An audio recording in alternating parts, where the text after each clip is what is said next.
Crusaders Blues. It's the final I think everyone wanted to see for content purposes at least. It's going to, make our jobs as social media people very easy for the next 72 hours, Richard, so can't complain about that. Straight after the game, odds opened up Saturday night. The Blues were $1.80 favourites, Crusaders $2.05. I think to no one's surprise that price didn't last long. Now it's $1.92, Crusaders $1.80 in the head-to-head market.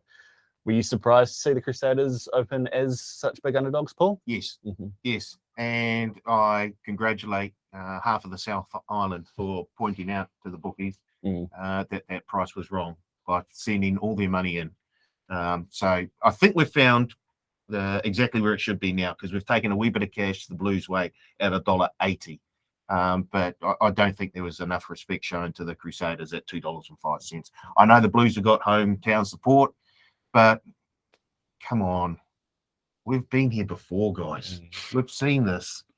I already know what's going to happen. We've got the guy who knows what's going to happen on the podcast, so I'll just let you sort of... Well, no, the Crusaders win these games. I guess the grand final experience that the Crusaders have up against the grand final experience that the Blues have. The Blues won that Super Rugby Trans-Tasman final last year. Yeah, not a real comp, was it? Thanks for the social snap for this week, Paul. Not a real one. No, this is the real one. This is the real one. And the Crusaders are back where they usually are at this time of the year. I can't see it going any other way. Do you think the Crusaders should be favourites as well, Richard?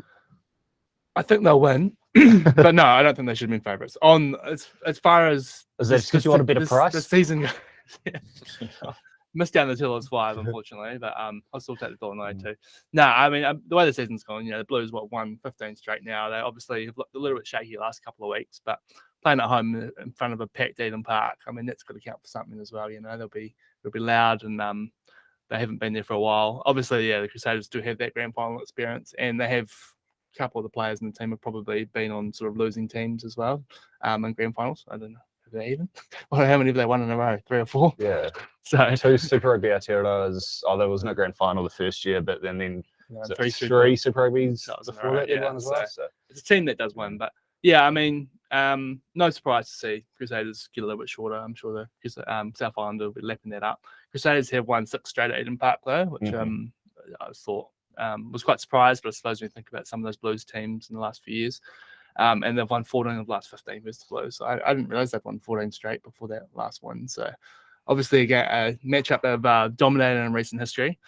So yeah, I think I'll be siding with the Crusaders. But as far as I wasn't surprised to see them favourites, Blues favourites. How about you, James? Were you expecting the Crusaders to open up a little bit shorter? No, I thought it was pretty much spot on. I think the Blues deserve to be favourites. I do think they'll win. I think home advantage plays a massive part, especially when you get to finals footy. You mentioned 14 out of the last 15, but the Blues are a completely different team to what they have been the last 10 years or whatever it was. It's only been the last 2 years where they've really turned up to be one of the best teams in the competition, and this year I think they have been the best team of the competition when you look across the whole season. A packed out Eden Park, there's going to be so much support behind these boys. There's going to be a lot of energy in the crowd. The Crusaders, obviously their record at home was incredible. What like 27 in a row finals games at home. That's some stat, but they haven't played outside of Christchurch in a finals game for a long time. Can't quite remember the last time, but Ellis Park might have been that Lions game. But they did manage to win that, to be fair, but only just. But I'm super excited about this game. It's going to be massive. 2 pretty contrasting teams, both teams stacked on paper. And it's going to be an awesome occasion. The energy from the crowd's going to be pretty special. So it's a perfect finale for what's been an awesome competition. Like I've already said it, but Sanzar and the organisers and everyone must be absolutely stoked that they get this final to really ramp up the hype for and a packed Eden Park as well. Yeah. Doesn't happen every day. No. I think we called it at the beginning of the season. No, we Crusaders Chiefs. Yeah, we're all team Chiefs. Yeah.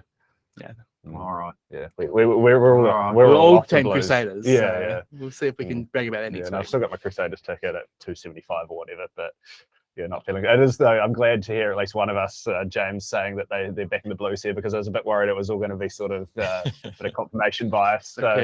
Since you're carrying the Blues flag this week, it seems like, what are the key areas the Blues need to take advantage of, and where can they get the wood on the Crusaders to win this one?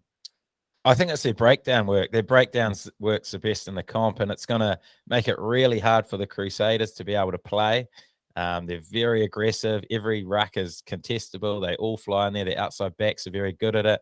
They got Mark Taller and these guys who are just flying into those breakdowns, getting all sorts of counter ruck turnovers. It's going to make it really difficult, which is probably going to be at least Dewey night. The ball will be slippery. And then it's going to come down to the battle that we're all looking forward to, Bodhi versus Ritchie. This is a huge matchup. Both have been playing exceptional footy. I think they're probably both two best players in the world at the moment. They're both playing so well. They were both massive for their sides in the weekend. All Black selectors have a big decision. Might come off the back of this one, to be fair, to see who goes to better in this one. But I'm expecting Bodhi to have another massive performance and, just get them across the line. Yeah, and I think Bodhi's performance down in Christchurch in the round robin game was close to probably the best performance anyone's had in a single game this season, right? He was amazing. Huge, in that. So he's certainly a guy who's got a penchant for the big game. It wouldn't surprise me at all to see him turn on absolute blinder. Not that I'm tipping the Blues here, but it's not going to be a lot of fun betting against Bodhi Barrett. You're going to have to watch this one from behind the couch. You guys are obviously both Team Crusaders, though. Obviously the Crusaders lost the game at home. You have to feel like a few things didn't go their way in that game, and they still almost came flying back, and it was just that cover tackle from Akira Iwani and Dalton Papali at the end that sort of ensured the Blues victory. What are you thinking we can take or not from the round robin game, whether the Crusaders need to improve from that one? Discipline, I think, is probably comes straight to mind, right? Try not get anyone red carded. Not that that's, even so, I think like the Blue, when they got the red card, I think the Blues scored straight away, but then after that the Crusaders scored, I think, 2 tries while they were down to 14 players. So they have obviously spent some time with 14 players on the weekend and a number of times this year. So they know they can kind of play to it. They know they can play to a when they are a man down. They've got a game plan they can just kind of dig in. But I mean, they'll probably, you mentioned Bodhi last time. I think like that game he was just he was near unstoppable. So like I think a lot of their game plan will have to be around figuring out how to stop him, how to sort of shut him down, and that sort of dual playmaker he's got going with Pitafeta at the moment. I think in that first half when the Blues were rolling, they were just absolutely they were unstoppable, really. That those two were just chopping and changing, and they were just making meters off all the kicks. So maybe not so many kick steeps to the likes of Bodhi and Pitafeta. But they'll kind of, we'll see what sort of game plan they come out with. But they'll want to make amends for that loss, I think, and they'll feel like they probably can. They probably feel like they're coming in with a bit more of a sort of momentum coming into this game. Bit of rain forecast for Saturday night. Bit of rain forecast. Yep, said we looked before. Isolated showers, light winds, partly cloudy. So maybe a few hookers might be crossing over for some rolling balls again. Is Cody Taylor, if he's healthy, you got to think he's going to be a. You'd imagine so. James, you know anything on that with the Cody Taylor's playing? No, I haven't heard. I know they're still hopeful, so fingers crossed he can get out there. But Crusaders haven't conceded a maul try for a very long time, so be wary of Kurt Eklund getting roped into the Kurt Eklund play. I think they'll be looking to do some sort of peels and trick plays around that maul, to be fair. Yeah, I think the Blues probably not wanting to see the rain come, right? They're going to probably want a bit more of an open. Maybe they can look. I think it favours the Crusaders more. The worse the weather is. Can they just hang a tarp over Eden Park? That's their home ground, right? They can do whatever they want with it. You saw what happened in the second half. As soon as it looked like the rain got a bit heavier in that second half, and that's when the Brumbies really, in that Brumbies Blues game, that's when the Brumbies really took over. So if there is a bit of rain around, the Crusaders will be looking to control this game and play to their tempo.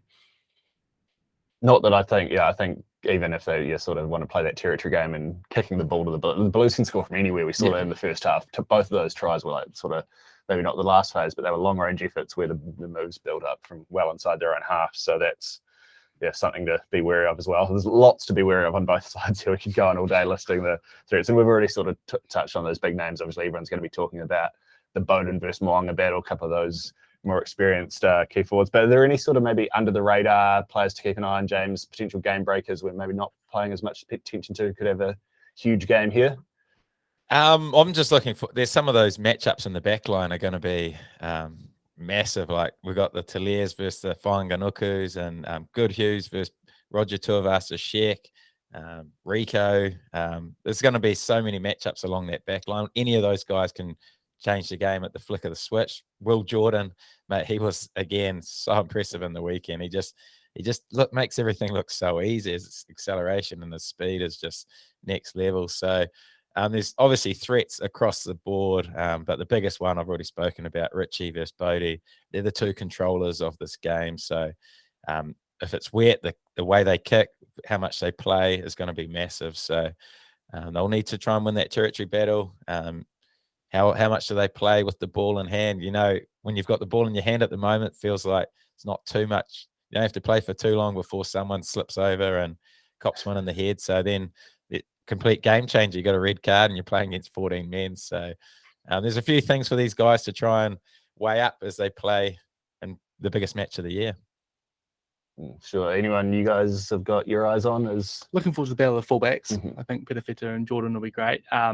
Also the number 8s. I think Satutu's been playing brilliant. Yeah. He's sort of, as the season's gone on, he's really earned that sort of All Blacks jersey, and I'm sure Cullen Grace will feel like he's got a point to prove after missing out on the selection. So, and with his sort of form the last couple of weeks, so I think we could see some. They're both try scorers last week, so I wouldn't be surprised to see one of them cross over the chalk this week as well. Lester Whanganuku.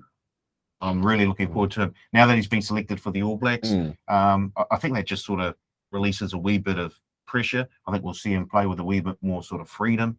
I've been really, really impressed with him throughout the whole season. So I'm really happy for him for his selection, first of all, in the All Blacks. And I look forward to him having a big, big game. But I think for the Blues to win, they're going to have a wee bit of Beauden Barrett magic. In fact, probably more than just a wee bit of Beauden Barrett magic. And as we all know, Bodhi can turn it on when he wants to. I just think that Scott Robertson and the team will have looked at ways to nullify his effect on the game. Easier said than done, but I'm sure they'll be coming up with a few defensive patterns to make sure that he doesn't sort of provide that magic for the Blues. Maybe not kicking down his throat will help. Yeah, I'd kick away from him. I'd kick out. I'll kick out as well when you're in your own 20. Kick it out on the full. Just go from set piece to set piece. Don't let them run wild. Wise words for sure. Yeah, one name I've got my own is Akira Iwani. I think he's sort of a rarely X factor. He always is with the way he plays the game. Right, he's going to want to be getting out into those wide channels and causing a bit of chaos amongst some maybe smaller Crusaders defenders. So whether he's able to do that, or whether the Crusaders manage to force him into doing a bit more of the tough stuff and becoming more of a tight forward than that roaming six that he loves to be, that could go a long way to whether the Blues can get ascendancy. And so you obviously touched on Whanganuku there, but I think it's really interesting. Is this potentially a playoff or a decider for who gets that 11 jersey in a couple of weeks? Yes. Yeah, with Caleb Clark's obviously got a little bit more experience in the All Black camp, but he wasn't there last year.